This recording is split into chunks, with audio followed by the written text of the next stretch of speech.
Assalamu alaikum wa rahmatullahi ta'ala wa barakatuh. Aláfẹ́ Ọlọ́run, àánú Ọlọ́run, oore àjẹjẹ tán Ọlọ́run ọba kí ó máa bá èmi àti yín gbé, Allahumma àmín. Ẹ lè tún máa wò pé ṣé bẹ́ẹ̀ ni ti ṣe fídíò kan tó lóun ò ní sọ̀rọ̀ nípa àwọn ẹni kí n tó sọ nǹkan kan rárá nípa ẹ̀. Ẹ jẹ́ kí èmi àti yín ẹ jẹ́ ká jọ wo fídíò arákùnrin yìí. Bismillah. Mo rò pé gbogbo wa la rí ìwé tó wà lọ́wọ́ mi yìí, Quran táwọn mùsùlùmí máa ń kà, tí wọ́n ní Allah ó fi rán Muhammadu wá sí gbogbo ayé. Quran yẹn ló wà lọ́wọ́ mi yìí. Mo wá ń challenge gbogbo àwọn àáfàá tí mo fẹ́ dárúkọ yìí àtàwọn tí mi ò rántí dárúkọ, gbogbo àwọn àáfàá ńláńlá pátápátá nílẹ̀ Yorùbá pátá látòkè délẹ̀ ni mo pè, látorí Sheikh Mohammed Habibullah Adam Abdullahi Al-Ilori, Sheikh Jamiu Kewulere Bello, Sheikh Abdulrazak Abdulaziz Ishola, Sheikh Abdulgani Agbo Tomo Kekere, Sheikh Daud Imran, Sheikh Ahmed Tijani Muhili Adedimeji Aroworeki, Sheikh Mustapha Zoglul, Sheikh Yahya Muritado Adgodi, Sheikh Abdullahi Solati, àti gbogbo àwọn sheikh pátá tó kù. Mo fi àkókò yìí mo fi challenge wọn pátápátá láti òkè délẹ̀ wípé kí wọ́n jáde síta. Ìwé yìí èmi ń sọ fún wọn wípé ìwé ìtàjẹ̀sílẹ̀ ni, ìwé yìí ìwé ìkónilẹ́rú ni, ìwé yìí ìwé àdánù, ìwé òfò ni, ìwé tẹ́ rí.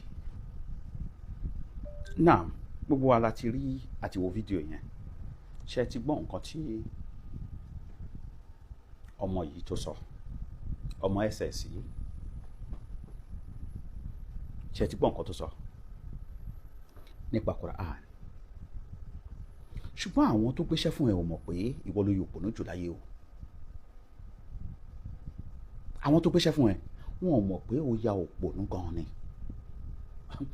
Oní Quran táwọn mùsùlùmí kílẹ̀mù yìí pé Ọlọ́run sọ̀kalẹ̀ fún Ànábì wa Muhammad sallallahu alaihi wasallam,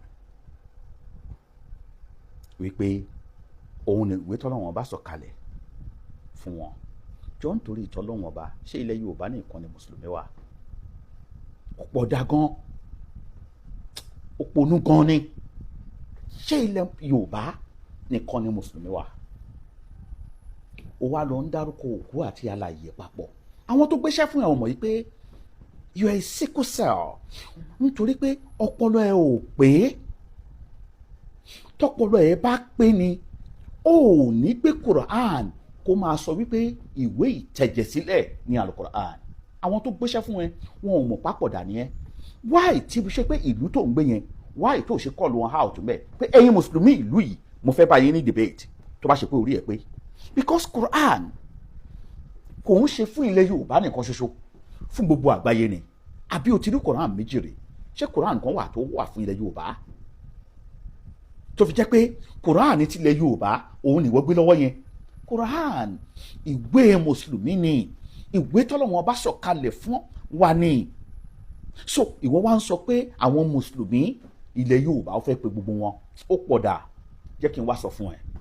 Ṣé orí Quran kò dàbí Ifá o?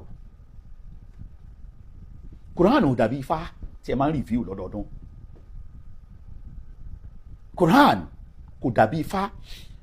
Èmi ò mọ nǹkan tó ń ṣe yín tẹ́ ẹ̀ bójú tó titi yín tó jẹ́ pé Islam ṣá lè dojúkọ. Ẹ wá ṣèbí pé ẹ̀yin ẹ ti ní agbára kan tẹ́ ẹ lè fi ti Islam wò, ẹ ní agbára ẹ̀. Wàláhì tàláhì kó kù èèyàn kan ṣoṣo nílẹ̀ Yorùbá tó ń jẹ́ mùsùlùmí ẹ lè ṣe é. Bẹ́ẹ̀ sì rékẹ̀rékẹ̀ Islam máa lọ síwájú sí ni, nítorí pé Islam ti di phobia fún yín. Ẹ ní ọ̀nà àbáyọ. Ẹ wá ń review Ifá yín lọ́dọọdún. Ẹ ń review ẹ̀ lọ́dọọdún láti lè bá ìgbà mu. Ṣé ìwọ gbọ́ pé wọ́n jókòó wọ́n review Quran rí? Ibi tí wọ́n máa ti mọ̀ pé eléyìí tọ́lọ́hun, eléyìí kìí ṣe tọ́lọ́hun. Maybe you are doubting me. Ẹ jẹ́ ká jọ wo fídíò yìí. Bismillah. Bàbá kan tí àwọn ọmọ yẹn ra bàbá dàn ní ọ̀sẹ̀ méjì, bàbá yìí ti sọ́sùn sí. àwa sọ̀rọ̀ ọjọ́ kan wọ́n wá kí ifá ọ̀sẹ̀ tura tí a máa ń kì í adabọ̀ yẹn pé ẹ̀jẹ̀ sọ̀fọ̀ bàbá mo wá ń gbìyànjú àti máa bí pé nígbà tẹ́ ní pé ọlọ́run ká máa sọ̀rọ̀ ká má máa dárúkọ àwọn ọ̀rúnmọlẹ̀ mọ́ ká mọ̀ sọ pé ifá ní ọba wa ṣe ifá ní ọ̀jẹ̀ bó fín kíní kan ní ó ṣe pé ká máa sọ pé ọlọ́run ni kí lè dẹ̀ sọ bẹ́ẹ̀ ṣé bẹ́ẹ̀ ṣe bá a lọ́wọ́ àwọn bàbá yín nù táwa sì ń kẹ́kọ̀ọ́ lọ́wọ́ yín ọlọ́mọ mi orí ibi táyé ṣe nù ó ní tàbá máa sọ bẹ́ẹ̀ àwọn eléyìí ò ní gbà pàwọn náà ṣe ọlọ́run. ṣẹ́tírí àwọn olórí yín wọ́n ti ń pè pé wọ́n ti ń pe ara wọn pé káwọn yọ orúkọ òrìṣà kúrò nínú ifá àwọn káwọn máa fi orúkọ ọlọ́run ọba síbẹ̀ ìwọ sì jókòó síbi kan àwọn kan rán ẹ̀ ń ṣe lọ détòrútorú ìwọ náà wá ń jẹ́ iṣẹ́ ọ̀hún àwọn bàbá tí wọ́n jẹ́ onífá ní ilẹ̀ Yorùbá àwọn ni wọ́n rìvíw ifá yẹn ìwọ sì wá ń sọ ìwọ wá gbé Quran lọ́wọ́ ó pọ̀ dà gidi gan ni o ó ponú púpọ̀ ó dẹ̀ rẹ́ni báyìí sọ òdodo ọ̀rọ̀ wá tún wá gbọ́ ìbéèrè tí wọ́n tún béèrè lórí olórí ifá yín nílẹ̀ Yorùbá Yẹmí Ẹlẹ́bùúbọn tí wọ́n béèrè lọ́wọ́ bàbá Yẹmí Ẹlẹ́bùúbọn wọ́n béèrè lọ́wọ́ ẹ̀ pé kí ló fà á tí odù fá tó fi ń sọ ìmọ̀le maybe òun doubt Islam gbogbo ẹ̀yin doubters ẹ̀ ń doubt Islam ń ṣe gbẹ̀yìn Islam kọjá bẹ́ẹ̀ ẹ̀sìn tọ́lọ́run ọba ni kò ṣeé wò ẹ̀sìn Islam kì í ṣẹ̀sìn èèyàn ẹ gbọ́ bí bàbá Ẹlẹ́bùúbọn bó ṣe ń dáhùn moderator yẹn wá ń lọ ń fún dáadáa ẹ gbọ́ bó ṣe dáhùn ifá ti cast bismillah. ṣé wàá rí ti àgbàmọ̀lé yìí wọ́n ifá fi ṣe àpèjúwe ni ẹ rí i pé ifá kì í sọ̀rọ̀ kan kéèyàn má bàa bẹ́ẹ̀ tífá bá júwe olúwo pé àwọn babaláwo tó ṣe kinní báyìí ó lè pé kinní kan abẹsẹ̀ gínígíní wọn tẹ́ bá wé ń tìn bí ṣe ń rìn nù. ifá fi ṣe àpèjúwe pé àwọn àgbà ìmọ̀le tí ẹrú pé òtún àmì ti sọ̀rọ̀ mọ̀lẹ́ púpọ̀ òtún àmì ti tó sì sọ. bàbá ẹ tó lọ jìnnà ó ti di tíṣìṣì báyìí ẹni fà fi ṣe àpèjúwe àbí ìgbàgbọ́ yín nìyẹn ẹ máa fẹsẹ̀ múlẹ̀ báyìí nígbà tí fà fi ṣàpèjúwe yẹn ṣé ìgbà tí mọ̀lẹ́ dé ni wọ́n ṣe ń kí fà ní tí fà fi ṣàpèjúwe torí pé tí fọ́ ò bá gbọ́ pé mọ̀lẹ́ wọ̀lú kò ẹ babaláwo tó fẹ́ fi ṣàpèjúwe kò ní lè fi kí. ó ti mọ̀ pé mọ̀lẹ́ ń bọ̀ ló ṣàpèjúwe wọn lẹ̀. bóòlù sọ pé mọ̀lẹ́ ń bọ̀ pé mọ̀lẹ́ wọ́n sì máa pè é. ọmọ aráyé rọrùn ni.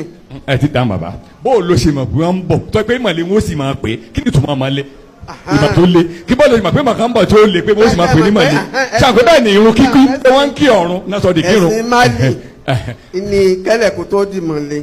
náà àwọn onímùsùlùmí ló gbé bẹ́ẹ̀ àwọn bàbá wo ìpìlẹ̀ sí bá lé o àná bá gbé nígbà táwọn bàbá wa fẹ́ ṣe pé àwọn onímọ̀lẹ́ àwọn onímọ̀lẹ́ lé.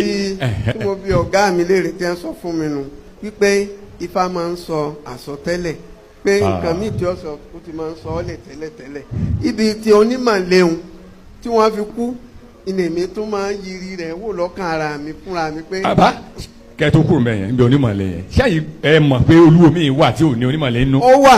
kí ló dé tí àwọn olúwa fi àtakora wọn.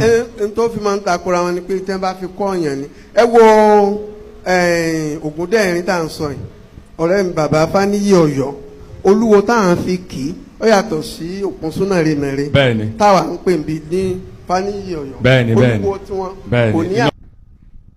ṣé ẹ ti gbọ́ ṣe gbọ́ torí pé fídíò yìí ẹ dákun tó lọ́wọ́ ẹ má bínú pógùn ó ń láti gùn bẹ́ẹ̀ yẹn kó lè clear dáadáa wá gbọ́ ohun tọ́lọ́wọ́n bá sọ fún àwa nínú Al-Qur'an tí Ọlọ́hun bá fi rán ànábì wa Muhammad sallallahu alayhi wa sallam Suratul Nisa Quran 4 verse 82 Ọlọ́hun bá ní afala yatadabbaruna al-Qur'ana Ọlọ́hun bá ní ẹni ẹ̀rọnú àròjinlẹ̀ kẹ́ ẹ reflect kẹ́ ẹ ronú àròjinlẹ̀ ṣé ẹ ronú jinlẹ̀ dáadáa ni nípa Quran ṣé àròjinlẹ̀ yìí ò tó ní wọ́n ò láròjinlẹ̀ náà ó ọpọlọ ẹ ò gbé òbí ń tí òbí lò ọpọlọ ẹ ò gbé rárá ọpọlọ àwọn tó rán ẹ gan ò gbé. Islamophobia ti bẹ̀rẹ̀ ti pẹ́ èyí tí èyí ń ṣẹ̀ṣẹ̀ wá ń ṣe wẹ́wẹ́wẹ́ yìí ó ti bẹ̀rẹ̀ ti pẹ́, but wọn ò rí nǹkan míì fi ṣe ló ń tọ́nà Islam síwájú sí. Islam ń lọ síwájú sí ni. Ọlọ́run bá ní afala yatadabbaruna al-Qur'ana, tẹ́ ẹ bá ní àròjinlẹ̀, tẹ́ ẹ bá ronú jinlẹ̀ dáadáa, tẹ́ ẹ bá ronú walau kana min indi ghayri Allahi, tó bá ṣe wípé al-Qur'an yẹn kì í ṣọlọ́run ọba ló sọ̀ ọ́ kalẹ̀, lawajadu fi ikhtilafan kathira kabirullah.